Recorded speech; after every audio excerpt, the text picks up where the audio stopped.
নমস্কার বন্ধুরা, আমার চ্যানেলের আরো একটি নতুন পর্বে সবাইকে স্বাগত।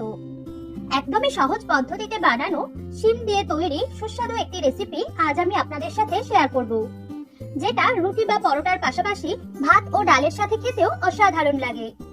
তাহলে আসুন দেখে নেওয়া যাক আমি এই রেসিপি কিভাবে বানিয়ে থাকি। এর জন্য প্রথমেই কড়া গরম করে নিয়ে এর মধ্যে দিয়ে দিলাম 2 টেবিল চামচ সরষের তেল। তেলটা গরম হয়ে ধোঁয়া উঠতে শুরু করলে গ্যাসের ফ্লেম একদম কমিয়ে এর মধ্যে একটা শুকনো লঙ্কা এবং 5 কোয়া রসুন কুচি ফোড়ন দিয়ে 10 সেকেন্ড মতো লো ফ্লেমে রেখে সাঁতলে নিয়ে দিয়ে দিলাম একটা বড় সাইজের এইভাবে কেটে রাখা পেঁয়াজ।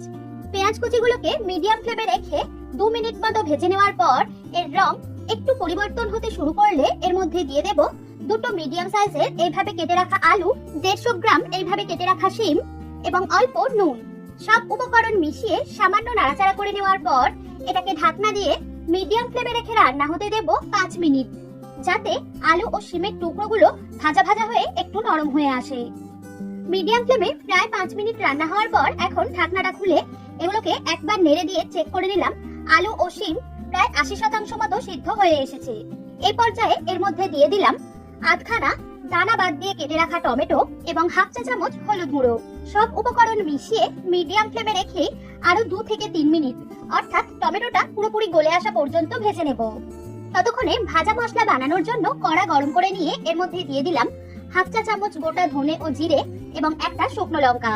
মিডিয়াম ফ্লেমে রেখে অনবরত নেড়ে কিছুক্ষণ ভেজে নেওয়ার পর যখনই এই মশলাগুলোর একটা সুন্দর গন্ধ বেরোতে শুরু করবে তখন গ্যাসের ফ্লেম অফ করে এগুলোকে একদম মিহি করে গুঁড়িয়ে নেব। এদিকে এগুলোকে বেশ কিছুক্ষণ ভেজে নেওয়ার পর এখন আপনারা দেখতেই পাচ্ছেন টমেটোর টুকরোগুলো পুরোপুরি গলে এসেছে এবং আলু ও শিম ও পুরোপুরি সিদ্ধ হয়ে গেছে।